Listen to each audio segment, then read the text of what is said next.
Up off, Nick. Up off.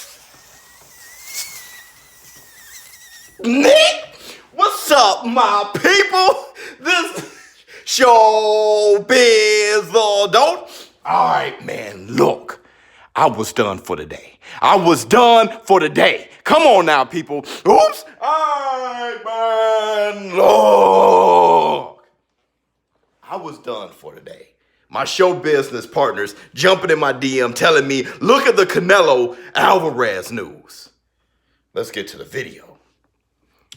Canelo Alvarez has vacated the WBO light heavyweight title. Boot.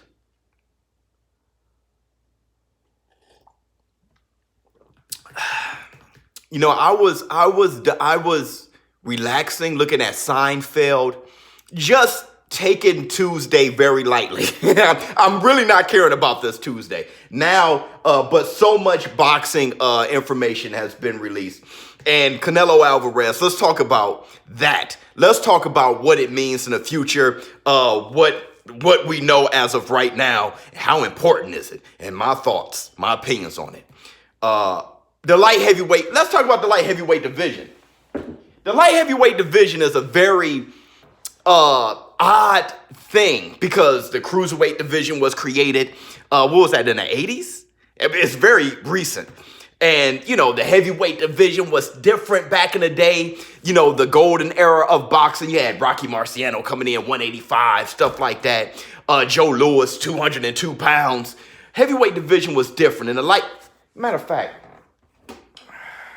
when was the light heavyweight division created and why? Let's look up the light heavyweight. Oh, and thank you to everybody trying to teach me how to remember how to spell Wednesday, saying Wednesday, you know, and that worked because it's like wedding, Nintendo, day. You know what I'm saying? Like wedding, Nintendo Entertainment System, right? Ness, day. That's how I'm doing it. All right. Okay. All right. The light heavyweight division. Wikipedia, forget it. Let's go. All right. What? Wait, hold on. Wait a second. This looks fugazi.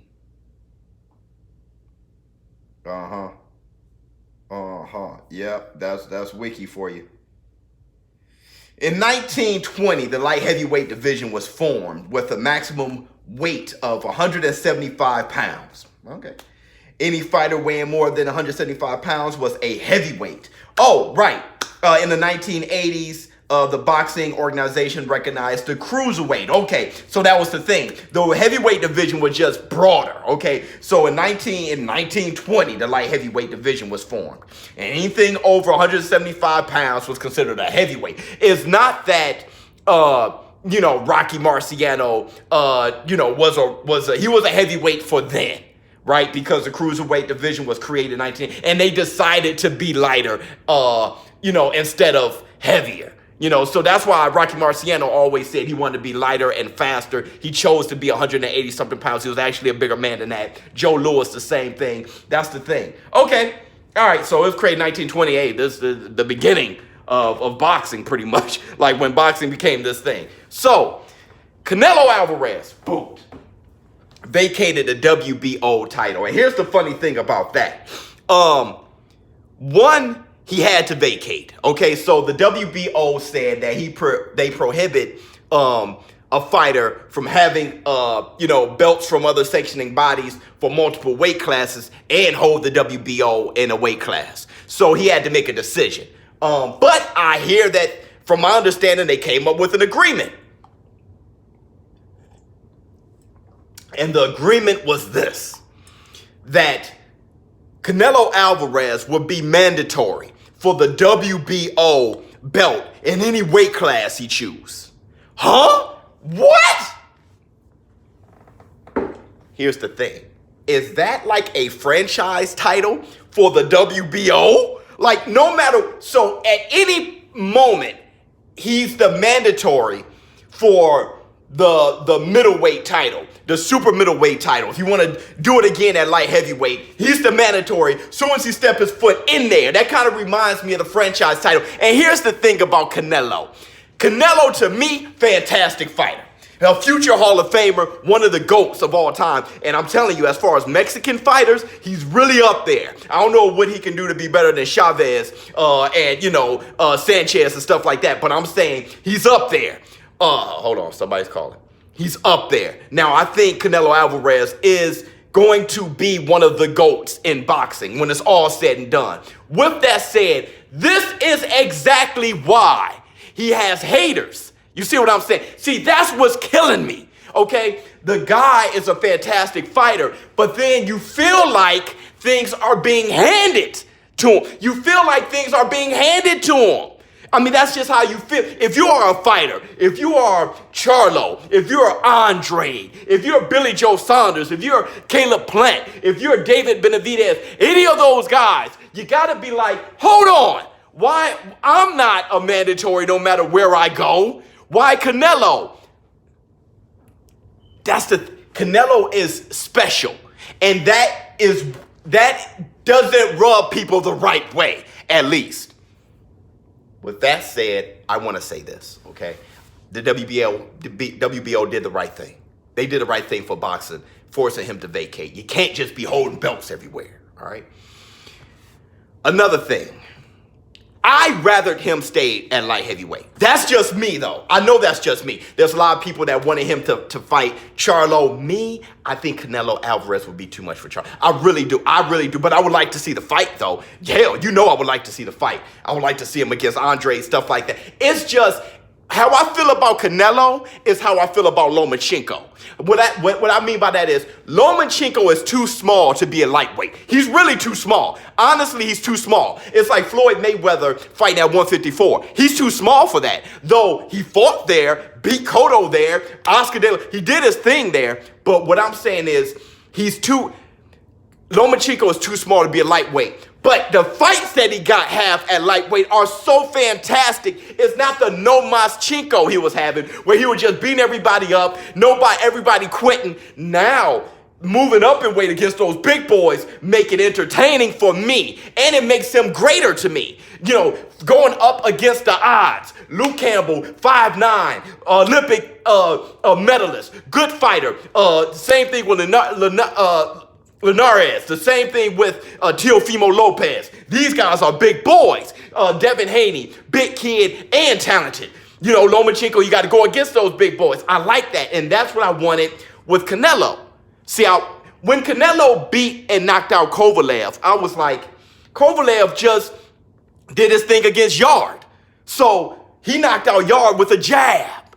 So I'm saying if you can beat Kovalev, you can beat Fight Bivol, that's going to be a hard fight. Fight Better BF, that's a hard fight. Fight Volsic, that's a hard fight. But I'd rather those fights where it's like, yo, he's up against it than knowing that he's too big, too strong, too fast for all these other guys. And I'm not saying that Canelo is bigger than Charlo or anything. What I'm saying is he is very good and a good size. You know what I'm saying? He's good enough to where he can beat Kovalev at 175. So I'm like, then push your limits. It's like Roy Jones Jr. when he was fighting at light heavyweight. He was really a middleweight, but he was just pushing his limits to fight the bigger guys. Yes, granted that he didn't have the Nigel Benn fight, the Eubanks fight. There were guys he should have fought, and that's how I feel about Canelo Alvarez. There's guys that, you know, he hasn't fought Charlo, he hasn't fought Andre,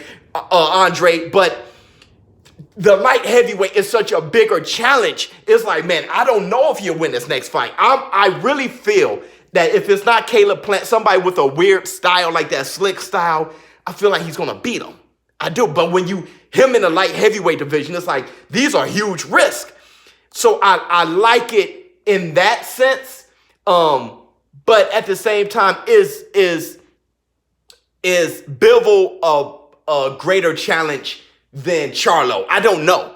So it's okay. When it's all said and done, it's okay. Him moving back down to middleweight and having those fights, you know, because with him, it's damned if you do, damned if you don't. Oh, he vacated the light heavyweight. Yeah, he ran from Better BF, But when he went up to light heavyweight, everybody said he ran from Charlo and Andre. So, I mean, he can't win for lose. He definitely can't lose for winning.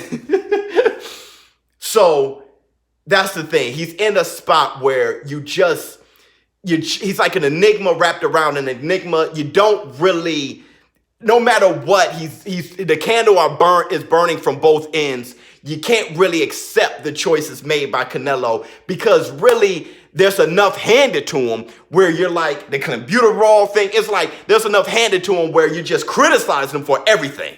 When really he's a fighter. Canelo Alvarez, had to vacate. I have nothing against the WBO. Canelo, no matter where he goes, is going to be a great challenge. So staying at light heavyweight, going to middleweight, there's going to be challenges. I just wanted to see him there. I wanted to see him against Beterbiev and Bivol. I really wanted that. I really wanted that. Even more than Charlo. I wanted that more than Charlo. But, I don't want the Triple G fight. I think Triple G is on the wrong end of his career now. He's actually, you look at that Derevchenko fight, years ago, that wouldn't have been the fight that it was. So, no diss towards Derevchenko. It's just, I don't need the Triple G fight. Andre fight, I can do. Charlo fight, I can do. David Benavidez, I definitely can do. So, yeah, we have those fights that when you look at the type of guy Beterbiev is, and with Bivol, man, I just wanted to see that fight. But that's okay. That's okay. I'm not going to hate against Canelo. I mean, it is what it is. The whole, as soon as you step in the weight class, you're mandatory for the WBO. That feels funny. It feels franchise title-ish. I want to know how you guys feel about that in the comments below. ShowBizz, I'll tell you this, though. He's in a good spot at the end of the day. It's always going to be big fights. And there are so many challenges. He can't get away. And I don't think Canelo wants to run away. I don't think he does. I think he wants to take on the challenges. He can't go anywhere. There's somebody at the super middleweight division. There's somebody at the middleweight division. There's somebody at the light heavyweight division. He can't go anywhere. He can't get any soft touches. Every fight is on and popping for Canelo, okay? And that's a lot of stress. And that makes for a great career. I'm out. Huh.